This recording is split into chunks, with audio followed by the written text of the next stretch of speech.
بلال 9 سال کا ایک ذہین اور شوقین بچہ تھا جو اپنے والدین اور چھوٹی بہن کے ساتھ ایک سادہ سے گھر میں رہتا تھا۔ رمضان کا مبارک مہینہ قریب آ رہا تھا اور گھر کا ماحول عبادت اور خوشی سے بھرا ہوا تھا۔ بلال روز دیکھتا کہ اس کے والدین سحری کے وقت فجر سے پہلے اٹھتے، اللہ کی عبادت کرتے اور مسکراہٹ کے ساتھ سحری کھاتے۔ ایک دن بلال نے ہمت کر کے کہا، امی، اس سال میں بھی پورا روزہ رکھنا چاہتا ہوں۔ والدین نے خوشی اور پیار سے اس کی حوصلہ افزائی کی۔ رمضان کے پہلے دن بلال فجر سے پہلے اٹھا، سحری میں سب کے ساتھ بیٹھا اور نیت کر کے روزہ رکھا۔ صبح تو سب ٹھیک تھا، مگر جیسے جیسے دن چڑھتا گیا گرمی، بھوک اور پیاس بڑھنے لگی۔ بلال تھکنے لگا، مگر اس نے شکایت نہیں کی۔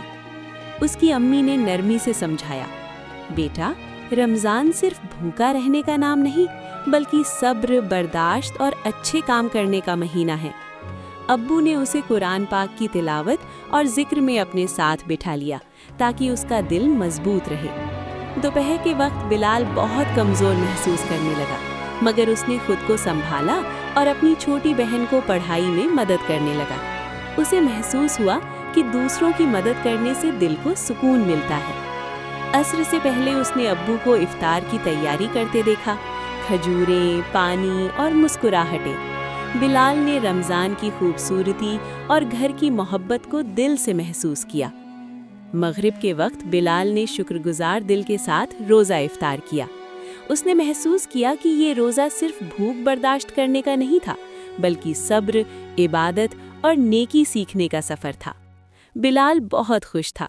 اس نے اپنا پہلا روزہ کامیابی سے مکمل کیا تھا، اللہ کے قریب ہو کر۔